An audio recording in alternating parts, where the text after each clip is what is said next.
Today, drama means social commentary, drama means learning to be on the same wavelength, and drama means unapologetically using the most cringe trope.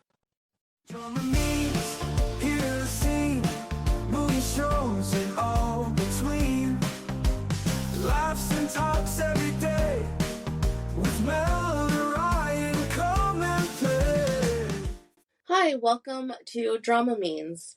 We are starting our episode 1 of season 3 today, and we're going to talk about the 2024 TBL ThamePo. So first, a little bit of a summary. After a young man's boyfriend breaks his heart, he's looking to recover, not just in love, but also in his professional career. And he takes a job doing a documentary film on an idol group. This becomes much more than a job for him as he becomes entwined with the group's inner workings, relationships, and even finding a relationship of his own. So I'd like to add one of our drama means things to this, because I think in this case, drama means shameless promotion, maybe, like using a TV show to further the career of an idol group. I thought that this was going to be a GMMTV's like way of promoting Lykn, and rather than actually being a actual drama. And then I was thinking like, oh yeah, well, idol group acting, like then I got like kind of PTSD from like, I think it's called Bump Up Business with Only One Of, which it's like, so it's a Korean BL, but Only One Of is a K-pop group, right? Mm-hmm. And I love Only One Of. Bump Up Business, it was, idol group doing a BL, and then all of a sudden you hear ThamePo is going to be out, and it's like Lykn, idol group doing a BL, and I was like, oh, this is not going to be good. Well, I always worry with this, it's like a fake show. Like there's no effort put into the drama, and it's just like, those like ads that don't look like ads? They try to like look like a show, and then you realize like a minute in you're watching an advertisement. Like, I think we watched another one the other day. Like, that was like a grab ad. It's like a 3-minute grab ad that's trying to be... No, but it literally had episodes. It's like Sky and Nani's little grab. Yeah, it's a 3.5-minute episode that is a grab commercial. Yeah. But, like, it's advertised. You look at the YouTube thumbnail, and it looks like, oh, there's this new show with these... Why is it only 3 minutes? Oh, it's just a glorified commercial. Like, I was worried about this is just going to be a commercial for, like, a 10-episode commercial for the band. And I'm like, I hope not. No, I was actually really pleasantly surprised. I remember S in, like, a bunch of other little BL dramas as, like, side characters. And I hadn't seen him in High School Frenemy. So I wasn't expecting much from his acting, and then I wasn't expecting much from the acting in, like within Lykn. So I wasn't expecting much at all for this drama.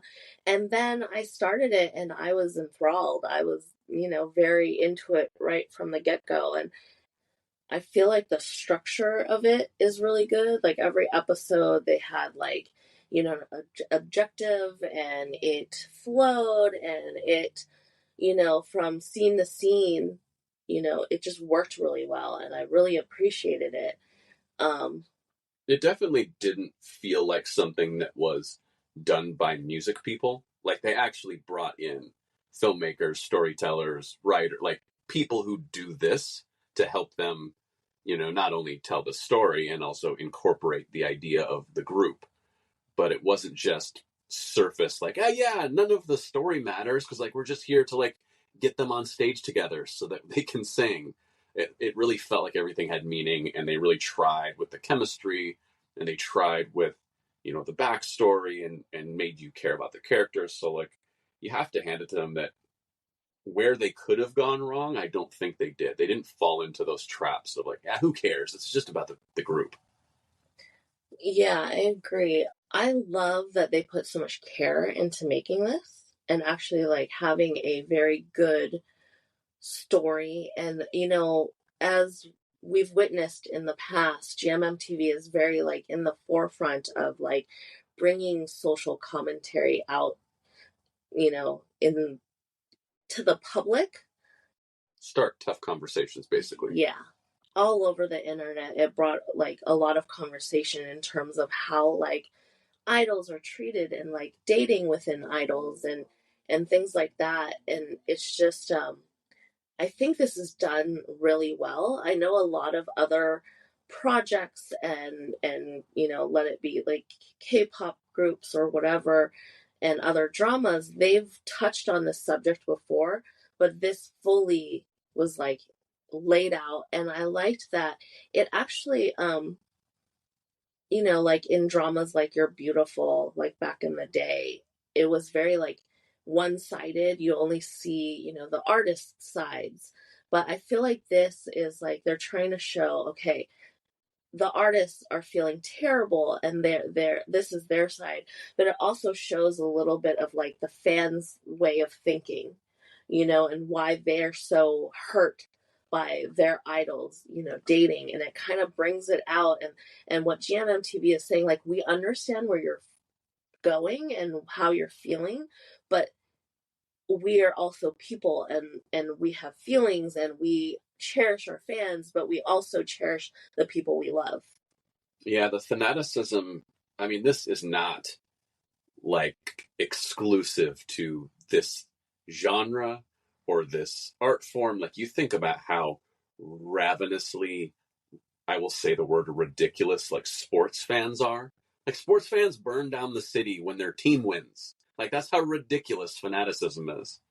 And so you can't really pin it on one group of, oh, well, BL fans and drama fans are just so obsessed and their idols can't have relationships. That's so crazy. It's like, no, fanaticism is crazy. And I think everyone gets caught up in the, well, what this means to me and what this means to me personally. You do forget the people behind the screen are humans. They're not just the characters. I remember when I was a kid reading about, the woman who would wrote a letter to the soap opera she was watching. It was like Days of Our Lives. And she wrote a letter to the character telling them that she was going to call the TV station and tell them where she was being kidnapped.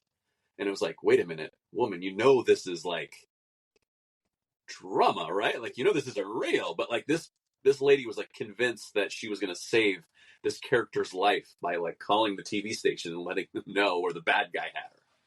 In true GMMTV fashion, it really brought it to light and done well. The whole thing is that it's done well. It's really well thought out.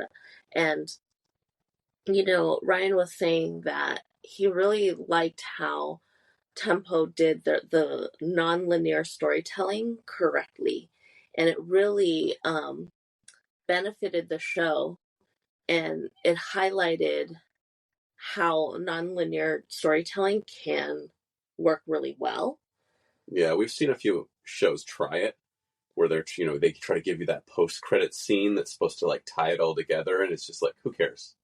Like, that wasn't important. Why did you show it to us in this out of order way just to make something more dramatic? But it felt like this worked forwards and backwards, where it worked in the present, and then when you got the kind of, oh wait, this thing happened before this, and you kind of told the story a little bit out of order, it was effective because, again, it felt like there was care taken. It wasn't just, well, we're going to hide the ball so that later we can like unveil it to you. You're like, well, I know, but what was I watching up until that point?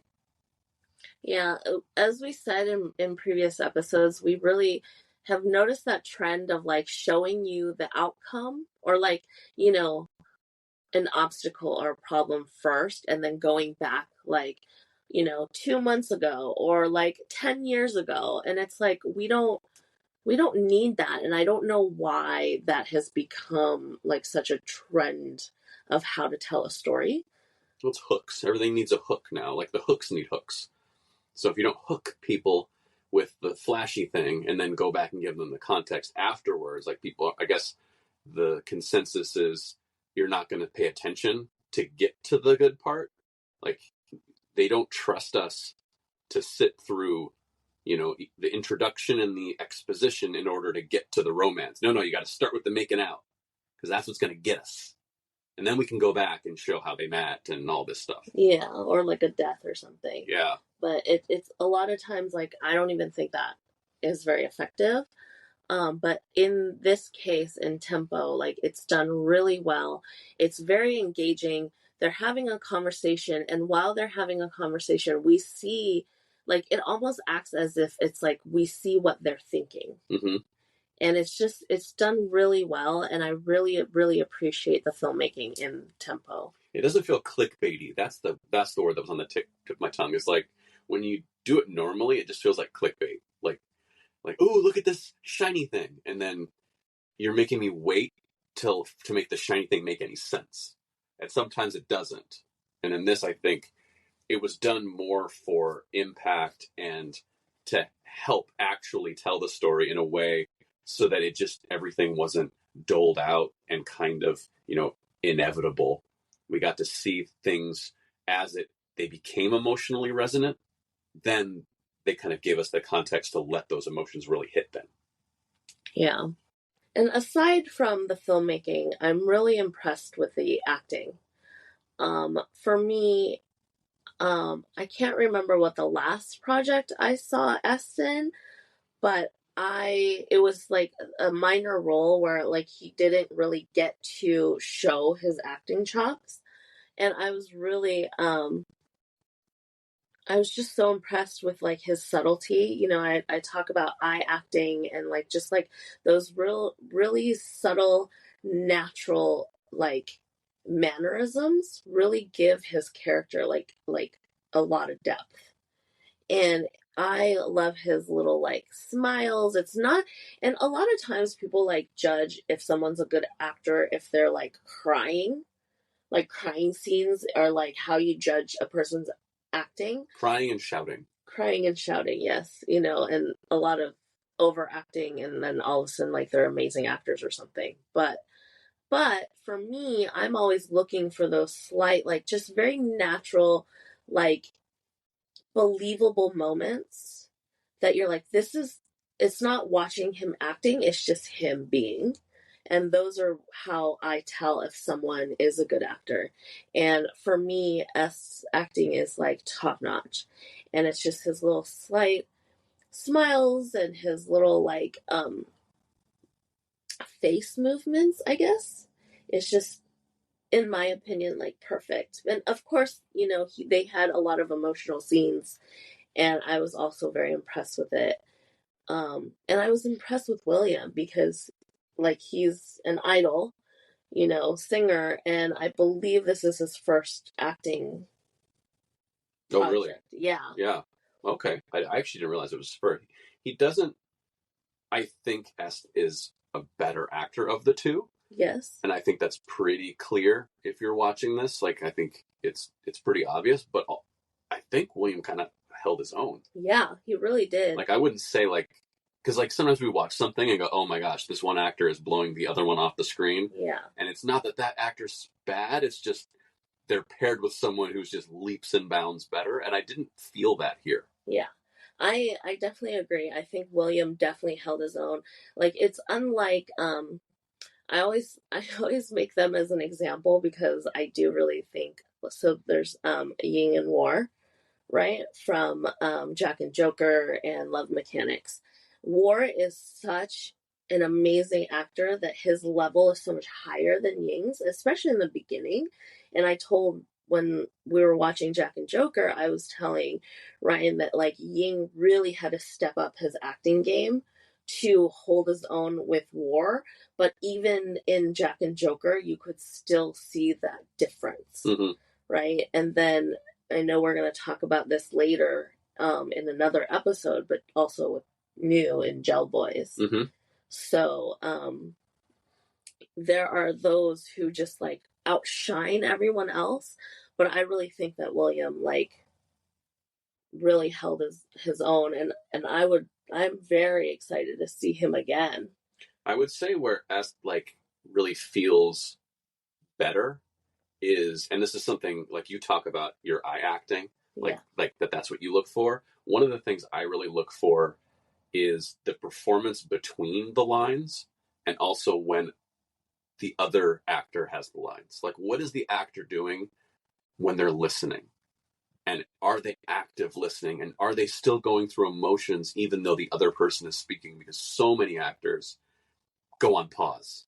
And new actors and young actors and inexperienced actors go on pause, and they're reciting their own lines in their head, waiting for their next line.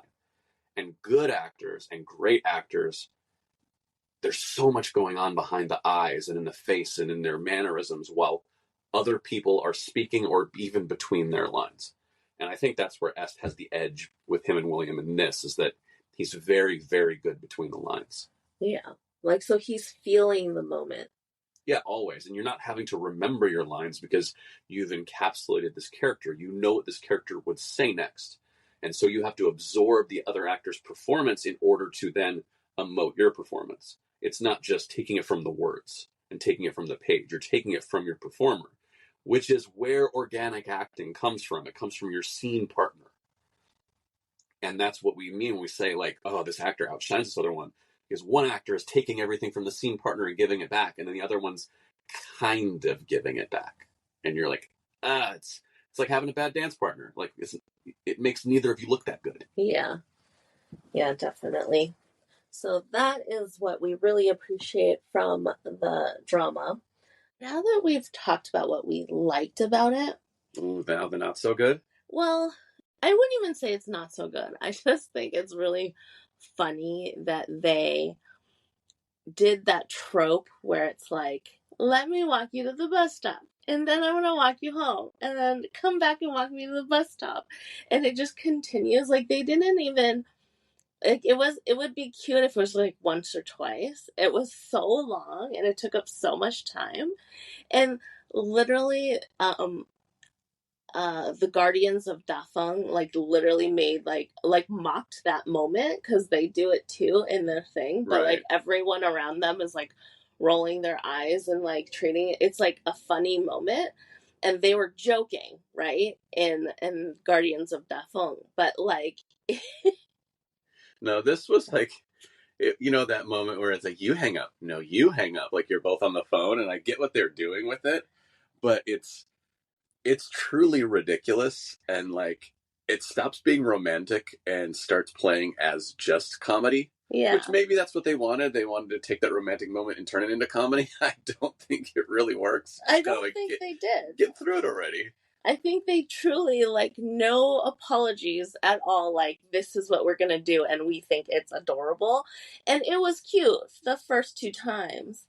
After that, it's just like, oh, come on. You're wasting, like, quality, like, minutes here with your story. Yeah, lots of screen time wasted on walking back and forth to a bus stop and to a front door. And, like, how do you get out of that? You know what I mean? Like, after you've done it that many times, it feels like you do have to do it forever. Like, they should still be, to this day, standing there. If you look closely upon this street, you can still see them walking back and forth. The ghosts of these 2 young men in love. It was so, I don't know, it was awkward. It just became really awkward and silly. And, like, the whole time, I'm like, why doesn't he just invite him to go upstairs? Like, I know, like... Well, he's not a hoe. I'm not saying that. Like, people can hang upstairs without doing anything. Like, it's okay to be in someone's home and not make a move. Like, they can talk. They can get to know each other, you know? Wait, but you're saying if you were watching that scene and he was like, why don't you come upstairs? You wouldn't be like, oh, that changes everything. Like, it does feel like it changes a little bit from, all right, good night, to, I know. Why don't you join me upstairs? No, that's like, no. Anyway, but I understand it's like a cute first love puppy dog moment. It fits Tem's character because it's so like naive and puppy dog and like first to ever have this type of feeling, but it just was over drawn out. I sometimes wonder when I see scenes like this, because you understand the idea. I think we both understand the idea of it's the phone call of you hang up first. No, you hang up first. Oh, we're both in this lovey-dovey moment. Neither of us want to take our eyes off each other, right? We get that. Now, sometimes there's a thing that happens on set where you have like a joke, and then everyone goes, oh my gosh, wouldn't it also be funny if? And then the next person goes, but wouldn't it be really funny if? And pretty soon you're in the middle of like jokes on top of jokes on top of jokes. And so on set, you're like, oh, wouldn't it be funny if they did it again? Oh, would it be really funny if they did it again? Oh, would it be really cute if they did it again? So like, I almost wonder if this was supposed to be a little truncated, and then on set they get there and go, oh my gosh, it'd be so cute. Let's make them do it again. Oh my gosh, it'd be so much cute and like way over the top if they did it again. And then that momentum catches on set, and if no one's there to be the adult in the room and say, guys, it's enough. Like, we get it. We're done now. You could keep going forever. Yeah. So that part was, and sure, like they're like, we're gonna do this. We're not gonna apologize. This is what's happening. Whatever. That's a decision they made. But I just felt like it just becomes a little like obnoxious at that point. But that's me, and it's so tropey. It's like it's like, yeah. I feel like it's the biggest trope in this series. I don't even know if it's big enough to be a trope. It was just a tableau, just like a thing, and then they just made it. Maybe they made it big enough to be a trope. Yeah. Because it feels like it didn't. You wouldn't really hang a light on it other than a cute moment if it weren't so overdrawn. Yeah. Now, I want to talk a little bit about Boss Lady, Pemika, and their like need to try to like rehabilitate her at the end of like, actually, I was doing the things that were good for this band all along. Fuck you, bitch. No, you weren't. Okay, so I don't think it's necessary to try to redeem her character. Other than the fact that they could explain it easier, that Mars was able to keep their name, which in normal circumstances, if we've seen in other like K-pop groups and things like that, those groups who leave their labels don't get to keep their name unless they go through a crazy weird battle and agreement like GOT7 did, where they weren't allowed to like perform in Korea and like make music and promote in Korea for years, and JB had to like buy out their name. It would be really difficult, for a group like that to just easy peasy, have their name and continue to use their name and promote right after the fact. Do I think that character, Pramika's character, would actually allow it? I don't think so. But it's such a small reason to like rehabilitate her. Like, who cares if they keep their name? Like, the story works the same if they left the company and she's like, but I'm keeping the name. And they're like, it's okay. It's just a name. We're who we are. Like, there's plenty of groups in the real world that have done that say, hey, you know what? Fine, keep the name. That's a brand. We're shitting that brand anyway. We're going and we're moving on. So it's it would be a weird justification for that. And like you say, so unnecessary. Who cares about her character as far as, we want to make sure we like her by the end. And I hate times infinity this idea that Mama Bear, who's been basically horrible the whole time and stood in the way of our characters the whole time, at the end gets to have that little like knowing smirk, like, yep, everything worked out just like I wanted. Well, there were way easier ways to get what you wanted if this is what you wanted. Like, you could have not been a complete dick. Well, anyway, yeah, I just, it was just unnecessary to try to, like, make her, as if, like, justifying all the things that she did to these people and literally, like, going back on every promise she ever made to them. Like, that was, like, once that happens, it's over. Like, there's no redeeming that character. So I think they should have just left it at that. I think you're right. I think I didn't mind her as a villain because I understood where she was coming from, right? She's just trying to run a company. She's trying to make, the most money they can. They're trying to break into other markets. She sees this guy as like the way to do it.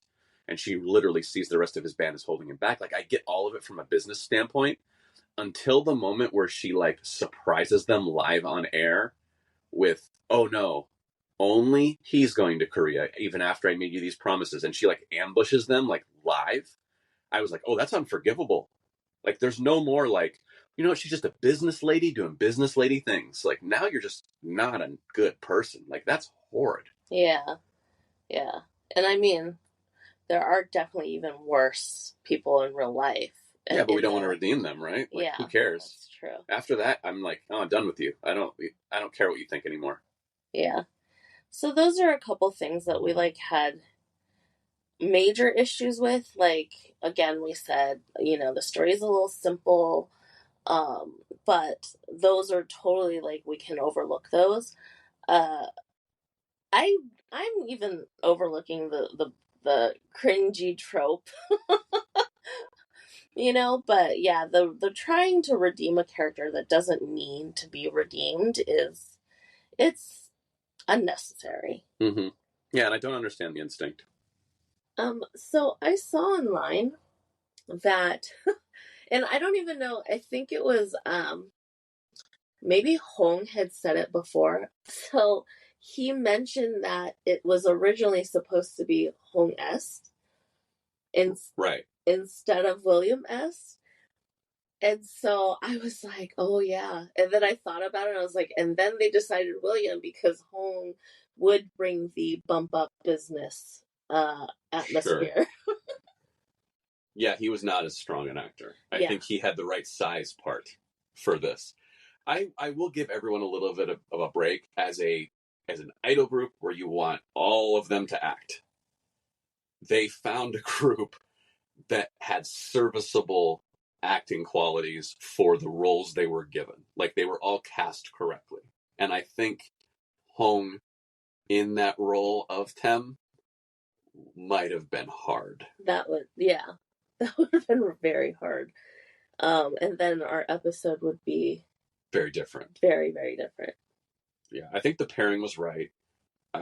Very smart, I think, to not have someone from inside the group also be the kind of love interest, like having an actor be, you know, the male lead, and then the group is the group. Yes. And not having them kind of have to do double duty of having the romance within the group.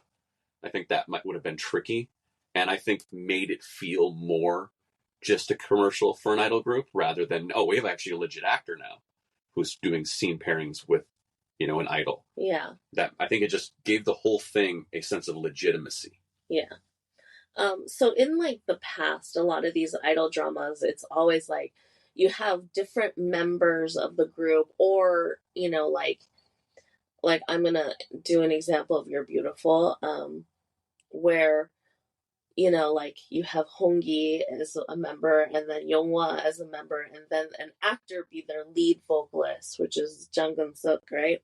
And then you have the love interest like kind of infiltrate their group and then becomes a member of their group, right? It's just like in the past, it's always been like an actor being the lead, and then the idols doing supporting cast type stuff, yeah. And so it is kind of impressive that they had enough faith in the group as a whole to put the whole group, you know, and it's very like idol group centric. Mm-hmm. And so, but I also, with the script, you know, like everyone had an objective. Every episode there was an objective and a goal. And so it wasn't just romance and lovey-dovey, even though they had plenty of it and very like satisfying. But, you know, like, it was like, oh, they all had something to do. They all were working towards something. Whereas a lot of these, like, dramas lately have been like, everyone's just meandering around and they don't really have anything to do. So they go from one scene to the next scene just walking around or sitting around, you know, and it gets really like, why am I watching like 12 episodes of people just sitting around? Like, and then it's literally like in one scene they're sitting around at the cafeteria, and then the next scene they're sitting around like same group of people, and I'm like, why did we have to cut from them sitting around in this scene right to them sitting around in the next scene where there's like no, like, I say this all the time, like, scene transition should be a class. Well, yeah, and also scenes have to move forward. Like, scenes a scene's job is to move the story forward. And I think when you have stuff that like that happens, it's because there's no story. And so it's hard to move a story that's stagnant forward. If it's just, well, we're going to talk about our relationships now, and where are you now in the last 5 minutes that we haven't been talking? Oh, well, I just discovered. It's like, okay. And I think my big thing sometimes with these, romance shows or any of them like this, of where it's just about the emotions, is it starts to feel false and fake, because all of us experience love and relationships in the context of our lives. Like, we don't get to just pause all of our life and go, I'm so in love, and now I will pursue my love. And you're like, no, you have to go to work. You have stuff to do. You still have hopes and dreams outside of it. And so this one really well showed all of the characters had hopes and dreams outside of their relationships, and like they had problems, and they had problems that they had to face internally, externally, with each other. And so now I feel like I could relate to these people. Like, yeah, I know what it's like when you're having a hard time at work and you creatively, you're feeling stifled, and but you also feel loyal, and you have all these different things. And then, well, I'm not supposed to be in this relationship because whatever, all this stuff that happens, life happens. And so I really appreciated kind of how much they attempted to do in the show. Yeah. And they did it so well. Yeah, my only criticism of any of it is it was a little simple. I think if they really wanted to dig a layer deeper, I think there could have been complications. Like, it was kind of like they set the pins up and then they knocked them down. Yeah. And it was exactly that simple. And I think the next layer in this, to make it like undeniably great, is you set the pins up and then you knock down different pins, because you're keeping us, on edge. That's what, Game of Thrones as a piece of literature was so good at setting the pins up and then knocking down pins you didn't even know were there. And that's why it was always so surprising. Yeah. And so, not that this should be Game of Thrones. No. I actually like the simpleness of it. Like, I think a lot of times shows want to just add way too much, and then it starts not making sense. I agree. Yeah, I'm talking about you 4 minutes. Yeah. Anyway, but like they're trying so hard to like throw all this like, like twistiness and a lot extra stuff, and you're like, but now your story doesn't make sense and no one gets it. No one wants to watch it. It's not fun anymore to like watch. So yeah, it's just, I will say too, the actors here, because the story is so simple and it is kind of straightforward, they use a nonlinear style, but the story's pretty straightforward. I think it actually allowed the actors to kind of bring themselves to it. Like, they didn't have to worry about the material doing too much, so they weren't also trying to do too much. And so, like, I don't know, it just let everyone kind of exist comfortably, so that it felt like everyone knew their job. It felt like every character knew their job in the story. Every actor knew their job as their character. It just kind of like, yeah, you don't have to be overly complicated. I think we could have done with some nuance, but overall, I think really, really like solid job by everybody. yeah. And I would like to vote for Tem to be like the perfect boyfriend. Oh boy. I'd say this. I take it with a grain of salt, because like if you're dating an idol, it's complicated, and I wouldn't guarantee that your relationship would be like easy peasy and like lovey-dovey all the time. You would have to make a lot of sacrifices if you're looking at it in a relationship standpoint. Mm-hmm. But him as a character, I say this because he's never approached S with any kind of ulterior motive, which I have realized over the years after watching countless dramas and movies, where I have a really hard time rooting for a character when they have ulterior motives. Especially like in a romantic pursuit. If they're pursuing another character, but they have kind of some secret agenda. Yes. It feels manipulating. Yes. It's one thing if you're just like, okay, I'm pursuing you. I'm courting you right now. Right? That's fine. It's more like I'm going to approach you and pretend to be your friend. And then I'm going to slide right in and be like, hey, guess what? Like, I'm supportive of you, but I want something in return. It's just so gross to me. Mm-hmm. So it bothers me. So I love that Tem and Po have built this like relationship because they want to understand each other's standpoint. They become like allies, then they become friends, and then you find the like romance starting, like how I feel like romance should start.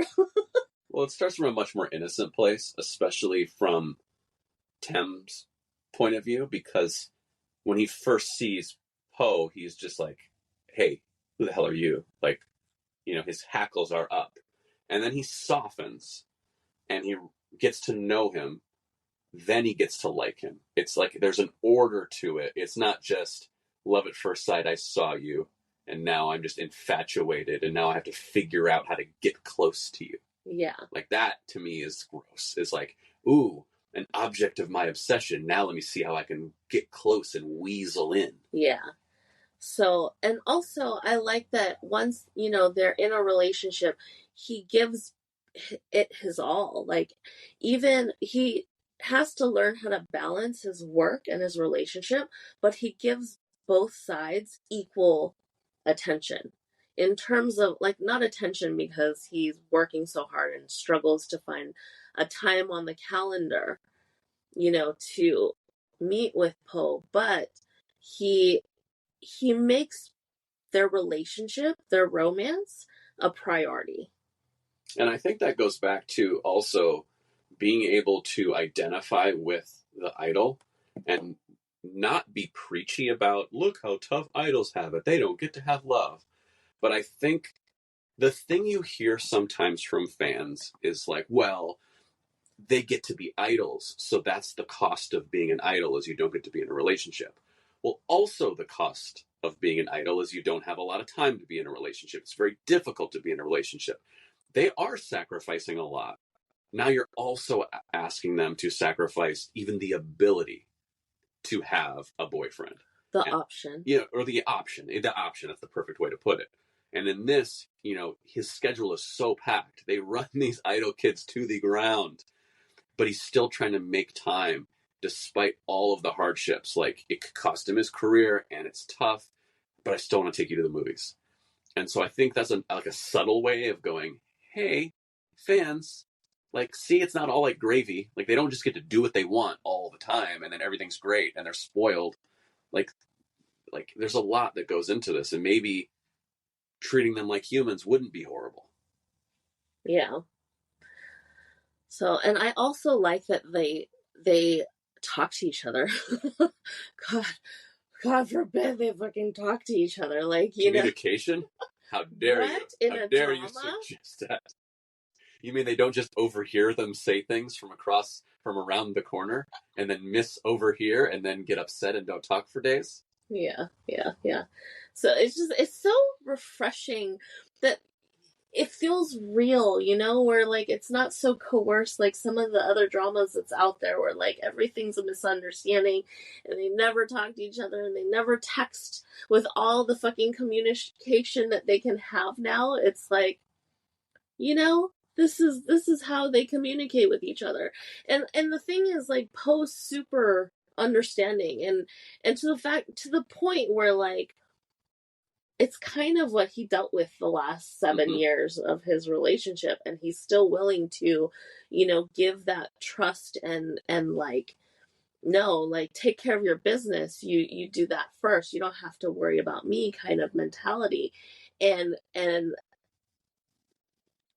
Tem is like, no, I'm going to give you the attention that you deserve and you need, and I want to give it. Like, I freely just am offering it to you, and that is why I think Tem is a very, very good boyfriend.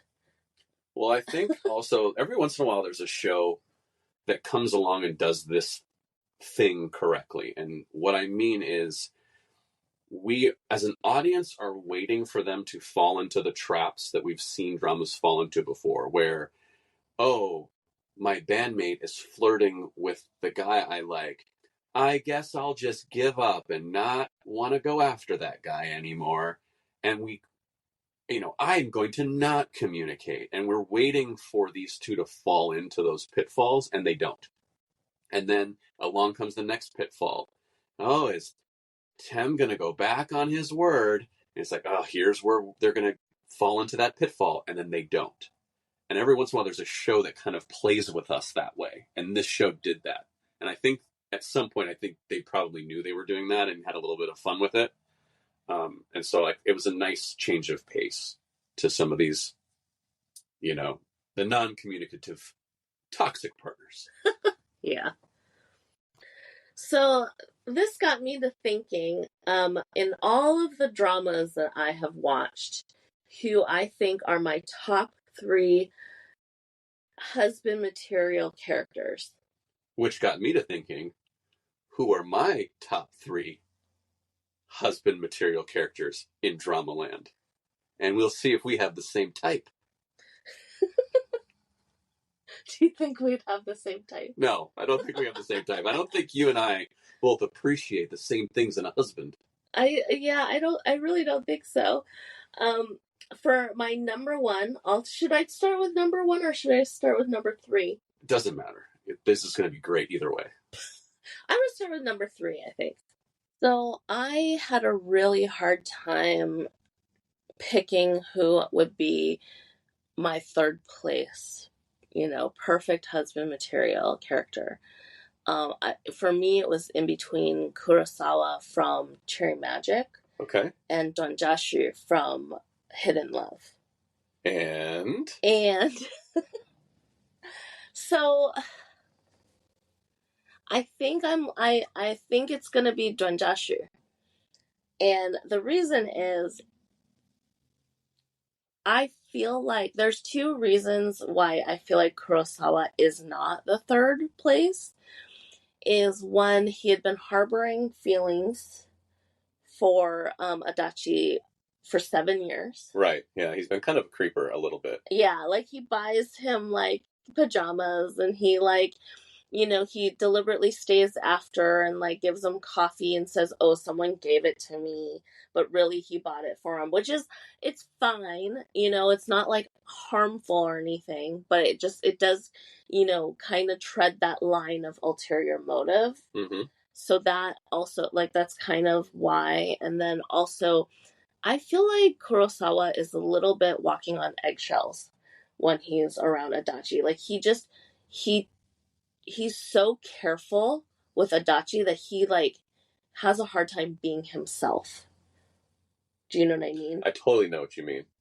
He has to kind of, it's not putting on a facade, but it kind of is. It's like what we call handling with kid gloves, right? Yeah. Make sure you don't break the very fragile vase, which is not a great way to start a relationship, really, because you should be representing your true self, yes, and who you are. If you say the wrong things, the other person has to hear you say the wrong things to figure out whether or not they want to deal with you. Yeah.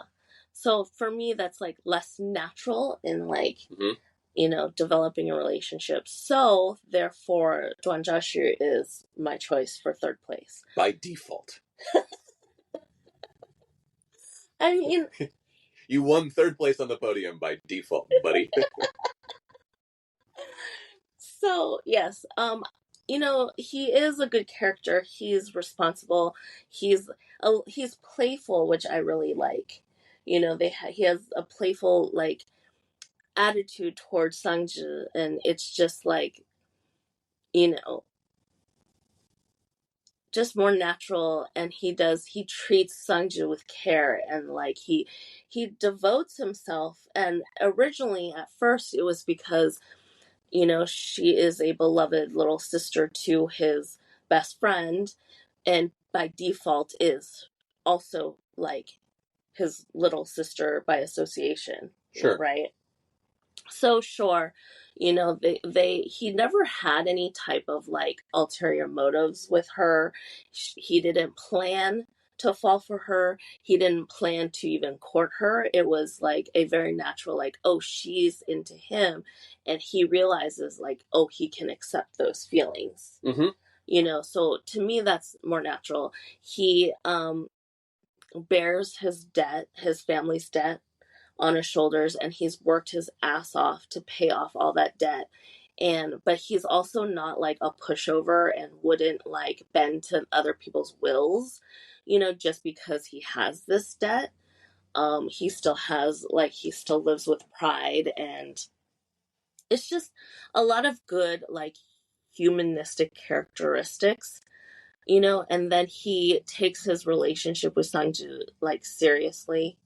You know, he handles her with care but still playfulness, where it's like he's not walking on eggshells like Kurosawa. I appreciate that. He isn't a cheater. Like, he has plenty of women that are interested in him, and he only has eyes for Sangju. I appreciate that. So by default you had to say it. He is my third place choice. It's okay. Someone has to be third. Yeah. Should I start with my number 3 now? Or are you going to go through your whole list? I don't know. What do you think? I'll do my number 3. Okay. Because I believe my number 3 beats your number 3. And my number 3 is Lei Wuji from Blood of Youth. Now, you may say, he didn't really have a love. Well, he did. He didn't really have a love. He didn't. It wasn't much love story. I mean, in Blood of Youth. I mean, not a love story, but he like had a love interest. Yeah, and they do end up together. A slight love interest, but I will tell you why he's husband material. First of all, we meet him in the pursuit of justice. He is a righter of wrongs. Like, that is what this guy does. And in this martial universe, many people are trying to better themselves and become the best martial artist for very, very selfish reasons. And it never felt like he wanted to be the best martial artist for selfish reasons. It was always for family, for friends, and to protect like those who can't protect themselves. Now, is he a little naive? Yes, but I think that's a quality. Is he a little dumb? You know what? Some people like dumb husbands. They're easier to control. You can say stuff and they believe you. You can tell them what to do and they say, yes. So I think that's a positive quality. He also knows martial arts, so he can protect the house. Like, he's a good protector. And I think the biggest thing is loyalty. Like, this character was loyal to the end, and he always figured it out. Even if he wasn't the most talented, the smartest, the best person for the job, he always kind of figured out how to help, how to pitch in, and how to solve the problems. And the loyalty from people he just met, to his family, to the love interest, from top to bottom. Pretty stand-up dude. Yeah. I stand by this. This is number 3. Okay. Solid number 3 spot. Okay. Okay. It definitely isn't my type, for sure. We do not have It's my type. Yes. It's my type. Yes. Okay. So for my number 2, in second place, as I said before, and I've already explained it, it's Tem from ThamePo. What can I say? I've said everything of why he makes a great boyfriend. He's also just a little puppy. He's so adorable. He is kind of cute. I will give you that. You want to like squish his cheeks. Yeah. Like, you want to cuddle with him at the end of the day. Yeah. Yeah, I get it. Yeah. Other than the whole like being super busy and not having time for you, if you can handle that, he would be like the best husband material. But he's out there making a living, making a name for himself, Yeah. And he's also like not that superstar who's got his eye on the crowd. You know what I mean? Like he only has eyes for Poe. Yeah. Like doesn't have that wandering eye. So I get it. Yeah. Solid choice. Not as solid as my choice for number 2, which is Taku from My Second Aoharu. Now, they have some issues. He's a college kid, right? Yeah. So he's got some issues. But I think the thing that sells him for me is husband material, and they both do this for each other in this relationship, is he snaps into action when she needs him. He always has the right thing to say to get her to the place she needed to go. And yes, she did the same thing for him, but we're not talking about her. We're talking about the husband. And I think that's such a huge quality of someone you want to be with and share your time with and share your space with, is someone who comes in and sees that you're having a bad day. And yeah, he could say, "Are you okay? Do you need to talk about it?" Or snaps into action and knows exactly what she needs. She needs help with this project and she needs it now. She needs an encouraging word. She needs a meal made for her, whatever it is. He always kind of had that answer ready all the way through. And I think that's what that show did so well, is all the way through the very end to the point where they're going to break up and they're not together. And then he comes in and they're back at it without missing a beat. So that's where I give it to him. My second. I wouldn't doubt that he'd be a good boyfriend, but there are like definitely issues in my opinion. Well, he's also young and snarky and kind of attitudey. There's nothing wrong with snark. Anyway, again, we do not have the same taste. All right, fine. What's your number 1? My number 1 ultimate husband material. Oh boy. I'm already swooning right now because he's like literally great and perfect. Chi Xiao from The Rational Life. Preposterous. He is the perfect husband material. He is loyal, as you said before. That's a huge plus. He's minor jealousy, but always like, what's the word? Like, doesn't blow it out of proportion. Right? Okay. So it's funny because Ryan never understands why people get jealous. And then I always think like just a little bit of jealousy kind of shows like, oh, you care. Like you actually like care if someone's like trying to move in on your significant other, but you're not going to like yell at them and forbid them and like, just like the weird toxic like domineering bullshit. And like in Rational Life, he literally is watching another guy, move in on the woman that he loves, and he has to drive him around, because he's like her assistant or whatever, right? Mm-hmm. But I feel like Chi Xiao not only is a family man, he's super good to his mom. He can cook and clean and will literally do everything for you. There's a Cantonese saying, and I don't know if it's also in Mandarin, but in Cantonese it's yap da chui feng da tang tong, right? And it literally means you are able to go in the kitchen and be out in the living room, which it's direct translation, which the meaning is like you're a really good like house person, like homebody, you take care of stuff, but you're also out in like the world and business, and like you're very presentable as well. Right. And so he is both that.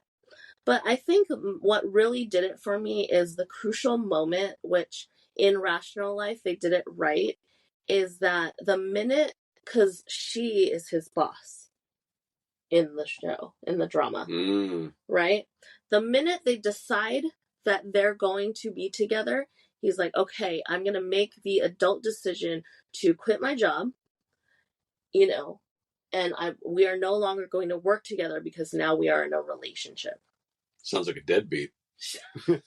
Well, he also starts his own business and becomes an amazing jewelry designer. But again, that's just the drama. But like, there's another drama that's like older woman, younger guy that she dates the intern or whatever called I forgot if it's like Finding Love or Find Your Love or whatever. It's on Netflix. It is the absolutely terrible drama of like older woman, younger guy kind of business, like office romance. Is literally like they refuse to like leave each other and they manipulate, like the guys manipulate her and then she's like stupid and falls for every single manipulation. But anyway, I digress. We're getting off topic here. Chi is literally the best husband material. Maybe he's a little too perfect. Sounds suspicious. Speaking of suspicious, my number one husband material is none other than Lloyd Forger from Spy Family. Now, I may hear people in internet land scoffing at this, but just keep this in mind. This guy is an international super spy trying to save the world from possible like catastrophe, like world war, right? He's trying to hold this Cold War like by the scruff of the neck and save the world. He does not want a family, but gets a wife, has a kid, adopts a kid, right? He doesn't have to treat them good. He doesn't want a wife. He doesn't want a child. But all he does in the show is try to make them happy. Like that's like his number one thing is to keep his daughter happy. And yes, he says it's for the mission. And yes, like he's trying to keep his wife happy. And yes, he says it's for the mission. But we all know deep down, Lloyd is a softie. And he really does care for them. And he just wants them all to be happy. And my final point is that amidst all of this, spies and assassins and world war, he finds the time to get his family a dog. I rest my case. Other than the fact that he brings imminent danger to them every single episode. Well, the wife brings her share of danger too. That's true. That's true. Everyone brings danger. Little daughter ain't no innocent one either. She's off just stumbling into problems left and right. That's true. How many times has he rescued her? Saving the world, saving people's lives. He's a saint, this man. Okay. I'd marry Lloyd Forger. Yeah, you would. What's that mean? That means you're looking for danger. Yeah, so those are our top 3 favorite husband material characters. I believe mine's more on par. On par with what? On par with your thoughts. That just means my thoughts are consistent with my thoughts. That doesn't mean anything. Should we move on to the rating already? Yes. My rating for ThamePo is drinks on a pool deck. Okay, very high. I think for me, it's in the buffet line. Okay. I enjoyed it. I think it was really good. It's not my favorite thing I've ever watched, but I really liked it. I thought it was great. Okay. And I would recommend it if those who haven't seen it and are thinking that, oh, it's just a 8-10 episode fluff fest to promote idol group. You're wrong. It's a legit show, and they really took the care and time it deserves, and I think it's deserved to watch. So you should go check it out. Yep. So this week our recommendation is a manga called I'm Kinda Chubby and I'm Your Hero. This is the best title ever.